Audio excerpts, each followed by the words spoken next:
Hey folks, welcome to Economic Observations. My name is Chris. Today is the 10th of July and thank you so much for watching. Today's video again is sponsored by the Tanzania School Foundation, a nonprofit in which I founded. And if you would like to support this channel, any donations made to the Tanzania School Foundation would be like supporting me. Thank you to all of our new subscribers. I am so excited. Thank you for your comments. I hope I do not disappoint you. I spent the day in Boston today. I was working, so I didn't really get to walk around, but I did notice that there were protesters outside at the Marriott Hotel at Copley Square, and apparently 230 long-term, committed, loyal workers were fired in September of 2020 during the pandemic due to, well, you know, lack of people, lack of rooms being filled. However, people are coming back. They're trickling back into the city, and the Marriott at Copley is looking to hire people. And all of their workers are saying, well, what about rehiring us? You promised us that you would rehire us. And the Marriott at Copley says, well, you can reapply for your job, but you will lose all of your seniority. You'll lose all your time off. You'll lose all your wages, your raises, and they will start you again right at the bottom. How do you like that? I understand hotels are hurting. I understand that the Marriott's a big chain and they probably lost billions of dollars, but they also received billions of dollars during this pandemic. The workers just want their old jobs back. They are on unemployment and barely able to survive. This is corporate America today, and the little guy keeps getting shafted. It's a problem, and I'm sure if the Marriott in Boston is doing it, I am sure the Marriotts all across the country are doing the same thing. I wish those people the best of luck. Another article I was reading today was in Burlington, Vermont. We think of Vermont as the Green Mountains, this countryside, beautiful hills and rivers. In Burlington, the major city, is having a big homelessness problem. Through the Federal CARES Act, the state was able to house over 6,500 families and individuals in hotel rooms across the state. They worked with 7,500 hotels. Well, now those hotels too want their hotels back because business is picking up.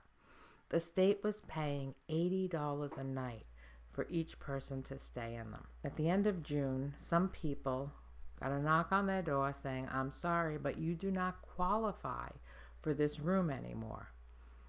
Originally, 15 months ago, it was based on income, but now there is certain criteria. So if you're not over 60, you don't have children, you're not pregnant or disabled, well, you're just shit out of luck because you have to leave the hotel and find a new place to live. But where are people going to live? So there are tents creeping up all across Burlington. Some people are sleeping in their cars. However, what the state did do was give every person who was displaced $2,500 so they can find their own housing. However, there's no housing to be found. There is a shortage of housing. There's a shortage of places for people to live. And people haven't rebounded.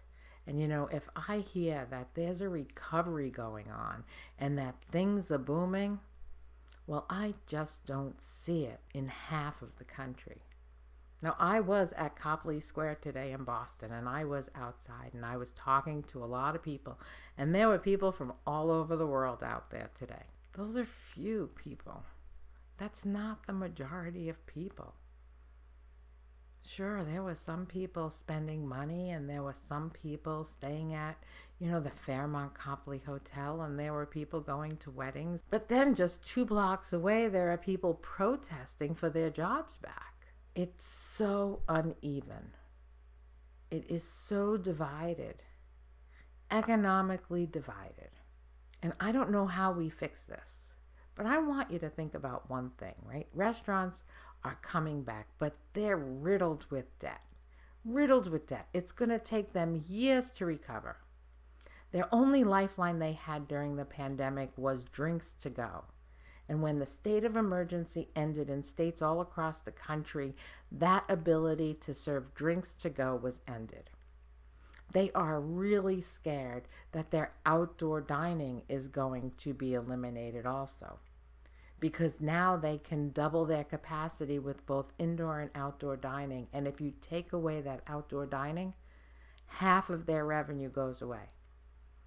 Restaurant owners say it's going to take 2 to 5 years for them to recover from this pandemic.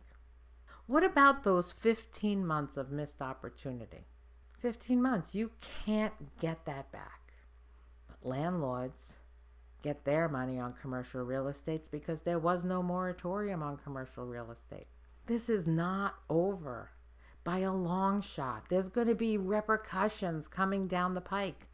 But the stock market, up, down, up, down. Let's face it, there were 374,000 newly unemployed announced on Thursday.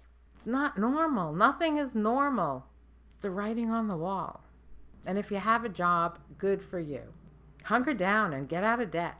Buckle down, folks. Take precautions. Do what you can. Enjoy life. I'm not telling you to go out and not have a good time.